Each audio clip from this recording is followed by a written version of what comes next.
সুবর্ণ সুযোগ হাতছাড়া। আইসিসির কোনো আসরে সেমিফাইনাল নিশ্চিতে এমন সহজ সুযোগ আবার কবে মিলবে তা বলা কঠিন। হাত থেকে ফসকে যাওয়া নয়, সহজ সুযোগ হাত থেকে ফেলে দিয়েছে বাংলাদেশ দল। 12.1 ওভারে 116 রানের সহজ সমীকরণ মেলাতে ব্যর্থ বাংলাদেশ দলের উপর ক্ষোভ ও হতাশা ঝেড়েছেন ক্রিকেট সমর্থকরা। সাকিব আল হাসানের পারফরমেন্স নিয়ে ক্রিকেট ভক্তদের মধ্যে আছে তীব্র ক্ষোভ আর হতাশা। বাকিটা জানাচ্ছেন মাহফুজুল ইসলাম।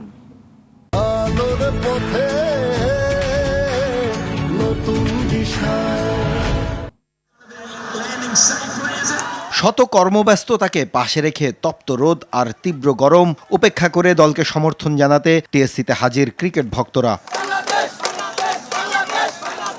সেমিফাইনালে যেতে 12.1 ওভারে 116 রানের সহজ সমীকরণ মেলানোর দারুণ সুযোগ বাংলাদেশের সামনে। এক বুক আশা আর তীব্র ক্রিকেট প্রেমের বহিঃপ্রকাশ ছিল প্রতিটি বলে। বিশেষ করে বাংলাদেশ দলের নেয়া প্রতিটি রান যেন তাদের কাছে ছিল এক একটি অমূল্য রতন প্রাপ্তির সমান। কিন্তু সহজ সে সমীকরণ আর লক্ষ্য পূরণে ব্যর্থ বাংলাদেশ দল নিয়ে ম্যাচ শেষে তীব্র হতাশা আর ক্ষোভের বহিঃপ্রকাশ দেখা যায় সাধারণ দর্শকদের চোখে মুখে। বাংলাদেশ দলের জার্সি থেকে টাইগার খুইলা খরগোশ বা কচ্ছপ লাগানো উচিত বলে আমি মনে করি। এটা দিয়ে আর কোনো কিছু হবে না। এই অল্প রান যদি এরা চেস না করতে পারে, এদেরকে দিয়ে হবেটা কবে? দিন শেষে আমাদের সাথে, আমাদের আবেগের সাথে, ভালোবাসার সাথে এরা খুব প্রতারণা করতেছে। বাংলাদেশি ক্রিকেট নিষিদ্ধ করা উচিত। 24 বছরের ক্রিকেট ইতিহাসে নেই আইসিসির কোনো ট্রফি। এরপরও সব কাজ ফেলে লাল সবুজের টানে এই ছুটে আসা। সেখানে সাকিবের মতো ক্রিকেটারের কাছ থেকে হতাশাজনক পারফরমেন্স দেখে ভক্তদের হৃদয়ে হতাশার বৃত্ত ক্রমেই বড় হতে থাকে। খুবই হতাশ ভাই। সাকিব ভাইয়ের কাছ থেকে আমরা অনেক ভালো কিছু আশা করছিলাম। তিনি যদি ধৈর্য সহকারে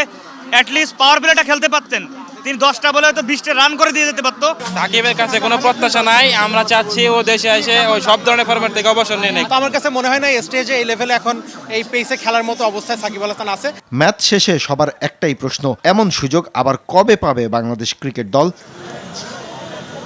মাহফুজুল ইসলাম, RTV, ঢাকা।